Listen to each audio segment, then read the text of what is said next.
दोस्तों नमस्कार। रिटायरीज के लिए यानी बैंक पेंशनर्स के लिए एक छोटी सी न्यूज़। अब न्यूज़ अगर ज़रा भी काम की है और आपके लाभ की है, मतलब रिटायरीज के लाभ की है, तो मैं आपसे ज़रूर शेयर करूंगा। ये हमारा हक बनता है कि मैं आपके साथ शेयर करूं। जी हाँ, यूको बैंक ने क्या किया, अभी ताज़ा एक सर्कुलर जारी करा है। उस सर्कुलर में उन्होंने ये इतनी छोटी सी एक राहत दी है अपने ही बैंक के रिटायरीज को। आप उसको गिफ्ट कह सकते हैं या गिफ्ट खैर क्या कहें, यूँ कहूँ कि अपने ही परिवार के सदस्यों को थोड़ी सी राहत दी, क्योंकि वो भी जानते हैं पेंशन अपडेशन नहीं हो रहा है बहुत दिनों से। उन्होंने ये राहत दी है कि जो भी उनकी बैंक के रिटायरीज हैं, वीआरएस वाले हैं, चाहे सीआरएस वाले हैं, यहाँ तक कि एनपीएस वाले भी अगर हैं जी, उनके लिए भी और फैमिली पेंशनर्स के लिए भी मैं बता दूं सीधे राहत क्या दी यूको बैंक ने। यूको बैंक ने राहत दी अपने रिटायरीज के लिए कि इस महीने की यानी कि फरवरी की पेंशन जब वो पाएंगे तो उसके साथ में उनको रिटायरीज को उनके खाते में 1900 रुपया मेडिकल एड के रूप में पहुंच जाएगा, जो उन्होंने मतलब 2026 में वो जो चिकित्सा वगैरह की अपनी जाँच पड़ताल या जो भी दवा ववा लेते हैं उसके लिए ये एक हेल्प है उनके लिए, और बहुत अच्छी बात। मैं उसको सैल्यूट करता हूँ, धन्यवाद देता हूँ यूको बैंक के मैनेजमेंट को। और साथ ही 700 रुपया फैमिली पेंशन वालों के लिए और उन लोगों के लिए जो एनपीएस में है उनके लिए भी, ये वो लोगों के लिए है। लेकिन उन है दोनों में थोड़ा सा फ़र्क ये है कि जो रेगुलर रिटायरीज़ है उनके खाते में इस महीने में पहुँच जाएगी, फैमिली पेंशनर्स के खाते में भी पहुँच जाएगी। उनके खाते में 1900 रुपया रेगुलर रिटायरीज में, इसमें 700 रुपया। लेकिन जो ये वाले हैं लोग जो है सीआरएस वाले या उस तरीके से एनपीएस वाले लोग, जो एनपीएस में बहुत से लोग एनपीएस के रिटायर होने पे कुछ लोग आ गए हैं, तो उनको ये जाकर के नियरेस्ट अपने ब्रांच में जाकर के एचआरएमएस पर लोड करना होगा। और इसी महीने में शायद 28 तारीख तक शायद ऐसा है लोड करने में, ताकि जल्दी उनको मिल जाए। खैर, तो उनको अगले महीने में मिल जाएगी। इनको लोगों को किसी महीने की जब पेंशन मिलेगी तो मिल जाएगी। ये एक अच्छी बात है।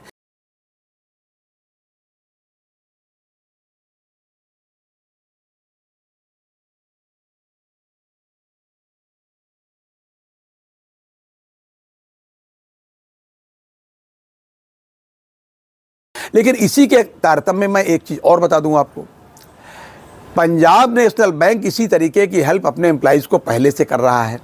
यहां तक कि उनकी अपनी आरआरबी जहां भी है, मैं उत्तर प्रदेश की आरआरबी की बात करूं, पूर्ववर्ती प्रथमा बैंक में इसी के लिए प्रतिवर्ष आरआरबी में भी उन्होंने 2500 रुपया प्रति वर्ष अलाउ किया था और पेमेंट कर रहे थे। जुलाई की पेंशन जब 1 अगस्त को एम्प्लॉइज के खाते में पहुंचती थी, तब उसमें 2500 रुपया उन्होंने अनुमन्य किया था और 25 रुपये उनके खाते में पहुंच जाते थे उनके पेंशनर से, चाहे पेंशनर हो चाहे फैमिली पेंशनर हो। उन्होंने कोई इसमें डिस्क्रिमिनेशन नहीं किया था।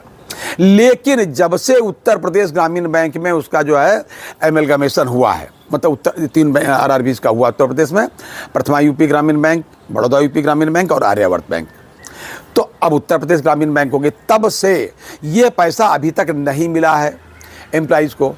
एम्प्लॉइज़ के जो नेतागण हैं या ऑफिसर्स यूनियन के नेतागण हैं, उनसे बात करने पर उन्होंने बताया कि साहब वो मैनेजमेंट से मेरी बात हो गई, वो मार्च के बाद देंगे।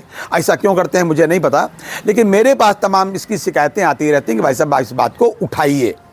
तो मैं इसी तारतम्य में भी ये बात निवेदन कर रहा हूँ बैंक ऑफ बड़ौदा के मैनेजमेंट से, क्योंकि अब उत्तर प्रदेश ग्रामीण बैंक का मैनेजमेंट बैंक ऑफ बड़ौदा का हो गया, प्रवर्तक बैंक बैंक ऑफ बड़ौदा का हो गया।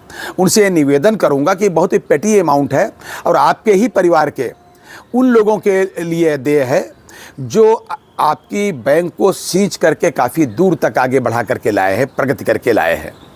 तो उसमें ये हीला हवाली करने की कोई ज़रूरत नहीं है, और इतने से बैंक का कहीं कुछ आर्थिक स्थिति पर फ़र्क नहीं पड़ता है। वो कुछ भी कहें, इतनी जो है अर्थशास्त्र हमको आपको सबको आती है, और इससे बड़ा फ़र्क पड़ता है आपके अपने एम्प्लॉइज़ पर जो काम कर रहे हैं। उनको भी लगता है कि देखो अपने एम्प्लॉइज़ का कितना ख्याल रखते हैं, भूतपूर्व एम्प्लॉइज़ तक का।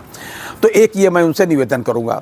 अच्छा, एक चीज़ और है भाई साहब, आजकल बड़ा अजीब सा ये कुछ विवाद चल गया है। एक विवाद ये चल गया है, जो पेंशन अपडेशन बहुत दिनों से नहीं हुआ, एक विवाद आजकल ये चल रहा है। एक JN शुक्ला साहब हैं, उत्तर प्रदेश में प्रयागराज से आते हैं, इलाहाबाद से नहीं प्रयागराज से, वो बैंक पेंशनर्स फोरम के नेशनल कन्वीनर हैं। उन्होंने इस बात को बहुत डिटेल में बताया, एक चिट्ठी भेजी अपनी, सर्कुलर मेरे पास भी है, मैं उसको नट सेल में आपको बताऊंगा। बड़ा अंग्रेजी में लंबा चौड़ा है और बड़ी सारगर्भित बात अपनी तरफ से उन्होंने लिखी है कि बहुत ही छोटे से आरबीआई के, रिजर्व बैंक के डिमांड के बाद, उनके स्ट्रगल के बाद, और बाद में हम लोगों ने कहा, उसके बाद पेंशन हो गई बैंकों में।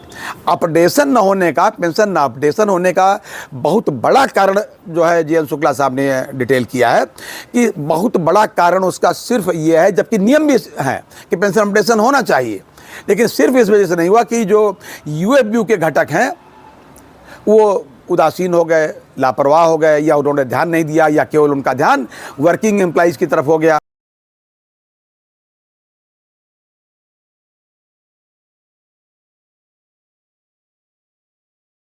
यहां तक कि 10 सेटलमेंट में सैलरी बढ़वाने में इतना खुश हो गए कि उन्होंने स्पेशल अलाउंस भी कर दिया कि हाँ भाई थोड़ी सैलरी ज़्यादा बढ़ जाएगी, देखने में ज़्यादा लगेगी, वहाँ पे स्लिप पर ज़्यादा दिखाई पड़ेगी, नेट अमाउंट ज़्यादा दिखाई पड़ेगा।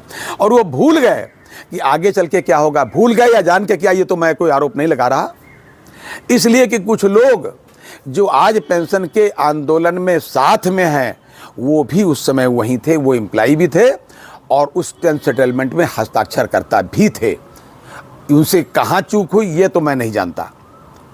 खैर, इसका उन्होंने डिटेल किया है और उन्होंने ये भी डिटेल किया कि जानबूझ करके हर्डल पैदा किया जा रहा है। कुछ लोगों ने तो यहाँ तक कहा, कुछ लोगों ने तो यहाँ तक कह दिया कि जो AIBRF के जनरल सेक्रेटरी साहब हैं उन्होंने पीएमओ को पत्र महज इस वजह से लिखा है कि किसी तरीके से ये खटाई में पड़ जाए पेंशन अपडेशन, क्योंकि MC सिंगला साहब का केस बिल्कुल किनारे है, उससे होने वाला है और बिल्कुल हो ही जाएगा। हालांकि केस जैसे लगेगा, आप विश्वास रखिए आपके पक्ष में ही निर्णय होगा, लेकिन वो ऐसा क्यों करेंगे या क्या कर रहे हैं ये तो मैं नहीं जानता। कुछ लोग CHV को जो है कहते हैं। मेरा मानना यह है कि ये बातें सच हो सकती हैं या नहीं हो सकती, मैं इस पर कोई बात नहीं कहूँगा। केवल इतना कहूँगा उधर ध्यान देने की बजाय सारी ऊर्जा अपने इसमें केस में लगा दी जाए। और AIRR, ये जो AR का कलम, ये SC जैन साहब जो हैं AIBRF के जनरल सेक्रेटरी साहब, इनसे निवेदन करूंगा कि जितनी ऊर्जा आप ये चिट्ठी पत्री में लगा रहे हो उससे कुछ ऊर्जा लगा दीजिए हमारे इसमें मुकदमे में, तब आपको वाकई में इसका पेंशन स्ट्रगल का फ्रीडम फाइटर हम लोग बिल्कुल मान लेंगे।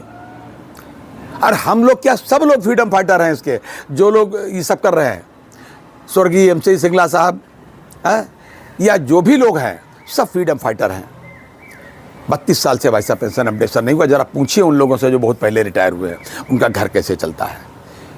तो प्लीज़ आइए और हम सब लोग एक साथ हाथ जोड़ करके, हाथ में हाथ डाल करके, हाथ में हाथ मिला करके, मजबूत करके हाथ MC सिंगला साहब के केस को जुझारू तरीके से लड़ें और आपके पक्ष में निर्णय हो।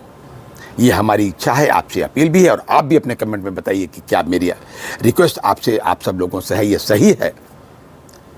और एक बात और कि ये तो मैं कहूँगा कि पेंशन अपडेशन 2026 में होके रहेगा, बिल्कुल खाली नहीं जाएगा। तो प्लीज़ आप अपनी सेहत का पूरा ध्यान रखें। अगली बार फिर किसी अपडेट के साथ मिलते हैं, तब तक के लिए इजाज़त दीजिए। जय हिंद, जय भारत, नमस्कार।